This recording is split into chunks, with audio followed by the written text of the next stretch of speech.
When the U.S. forces came into Afghanistan, at that time, there were never more than 300 members of al-Qaeda itself.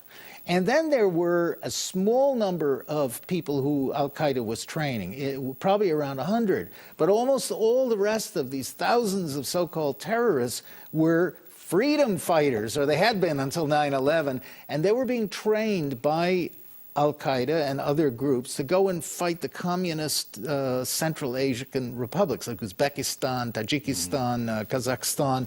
And the CIA was cooperating with these groups and with al-Qaeda because it thought that they would be useful in a war against China, that they would go and stir up the western Xinjiang region of China where there are Muslim Uyghur tribes. This was the dirty little secret.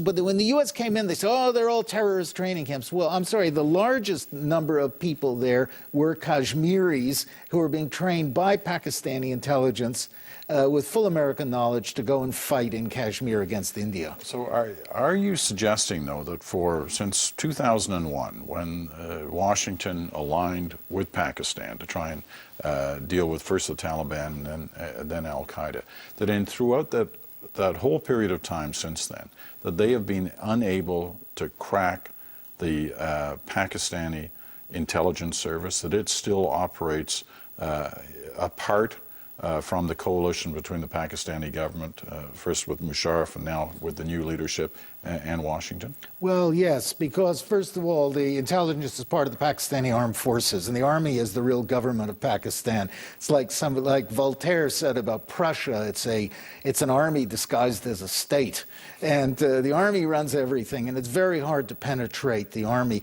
There's a surface layer of people who've been approved by Washington, put into place there by Musharraf. Lieutenant General Mahmoud Ahmed, the director of the Pakistani Inter-Services Intelligence Agency, the ISI, was reported to have wired $100,000 to Muhammad Atta in August 2001. This transfer was facilitated by Saeed Sheikh, the man who allegedly kidnapped and murdered Wall Street Journal reporter Daniel Pearl, who is investigating the ties between the ISI and Islamic militants. And the Pakistanis, of course, if you know your history, have only been a couple of degrees of separation away from the so-called al-Qaeda hijackers. The ISI has had a long-standing relationship with the Central Intelligence Agency, dating back to the 1980s with the establishment of the Mujahideen in Afghanistan, which would evolve into al-Qaeda. I focus in on the wire transfer that General Mahmoud Ahmed wired to Muhammad Atta right before 9/11. That's pretty crucial because General Mahmoud Ahmed was actually meeting with key Washington, D.C. insiders, Senator Bob Graham, Porter Goss, the future director of CIA, on the morning of 9/11. And he has a relationship not only with the CIA, but with Dick Armitage at State Department, Mark Grossman at State Department. Yes. Are you aware of the reports at the time that ISI chief was in Washington on September 11 and on September 10th, $100,000 was wired from Pakistan to these groups here in this area? And why he was here? Was meeting with you or anybody in the administration? I have not seen that report, and he was certainly not meeting with me. Yes? In the White House transcript of this exchange, which is delivered to the press, the information about the ISI is censored. Bob Graham and Porter Goss will later co-head a joint inquiry which publicly claims that the Bush administration received absolutely no intelligence that could have prevented the attacks. The meeting begins at 8 a.m. over breakfast at the Capitol building and lasts through Flight 175's impact with the South Tower. During his visit, which began on September 4th, Ahmed would also meet with the present CIA director, George Tenet. A month later, after reports of the transfer between himself and Atta, Mahmoud Ahmed retires from the ISI. The 9/11 Commission report will later conclude that they saw no evidence that any foreign government or foreign government official supplied any funding. The Commission decided not only to omit the information, but to deny it entirely. On 172, page 172 of your report, the 911 report, you state, quote, "The U.S. government has not been able to determine the origin of the money used in the 911 attacks." Ultimately, the question is of little practical significance, end quote.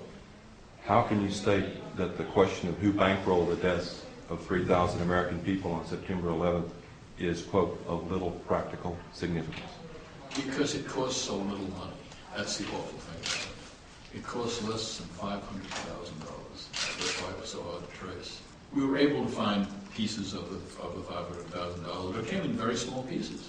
And you said earlier $500,000 to do the 9/11 operation. Well, we know that $100,000 was wired to Muhammad Atta directly from the head of Pakistani ISI. Well, I'm not aware of $100,000, but Pakistan, I think, is the most dangerous country in the world. Why was there such a vested interest in covering up the transaction between the ISI and Muhammad Atta? And let's talk about that wire transfer, because Governor Kaine had no basis for denial, because the FBI and the Wall Street Journal confirmed the General Mahmoud Ahmed wire transfer I'm talking about. But the 9/11 Commission deliberately said that funding is not important and assigning blame is not important to them, but it is to us. How did you know the ISI was helping the Taliban, sir? How did you know they're helping them? Is it classified? In the days following 9/11, you met with the head of Pakistani ISI, General Muhammad Ahmed. It has since come to light that he ordered Saeed Sheikh to wire $100,000 to Muhammad Atta. Why was he allowed to go back to Pakistan, and why wasn't he questioned, and why were you meeting with him? There's a thing called diplomatic passports. We did not arrest Khrushchev when he came. But he financed the hijackers, and you let him go, and he's free. He hijacked the hijackers. No one knew he financed the He hijackers. hijacked. It's wired. It's reported. It's not a get a life. How did you know the ISI was helping the Taliban, sir? How did you know they're helping them? Is it classified? The CIA was cooperating with these groups and with Al-Qaeda. This was the dirty little secret.